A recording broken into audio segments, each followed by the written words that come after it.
course, we'll continue to bring you all the developments from that front. Let's shift our focus for now. The humanitarian crisis in Gaza continues to deepen with growing concern from global leaders and aid organizations.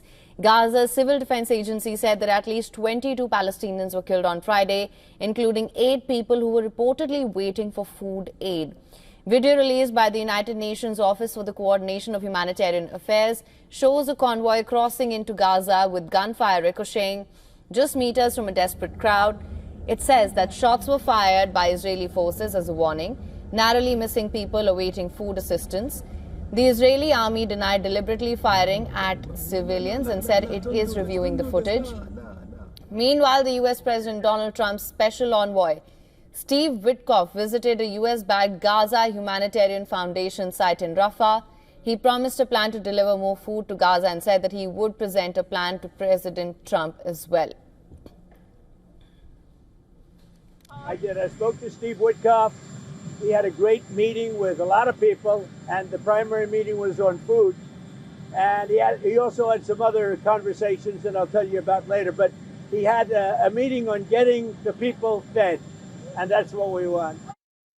Now, Witkoff's visit to the GHF site has drawn criticism. Critics say that the GHF is worsening the crisis in Gaza. The United Nations and humanitarian groups say that more than 1,000 Palestinians have been killed while trying to access aid since the GHF began operations in late May.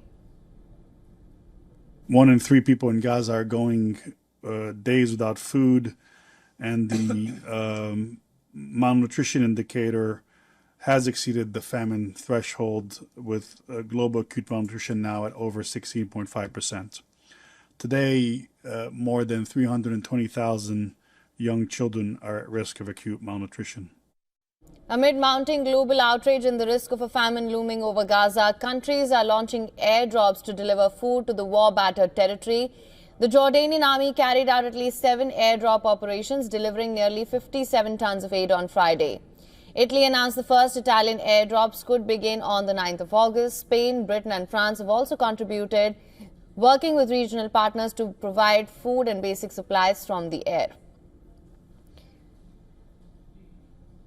Meanwhile, Turkish Foreign Minister Hakan Fidan held talks with the Hamas delegation led by Hamas Shura Council Chairman Mohammad Darwish in Istanbul.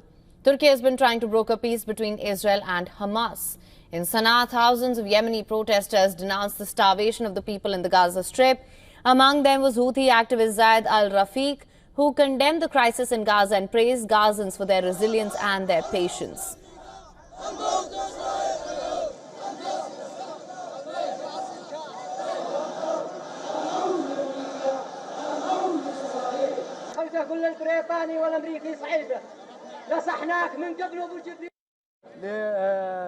The enemy has used every means of destruction and genocide against the people of Gaza.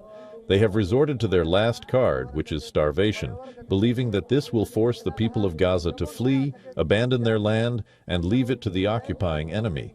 However, despite this, we see patience, steadfastness, and resilience from the people of Gaza. This plan has been supported by the Arab Zionists through the siege and the denial of food for the people of Gaza.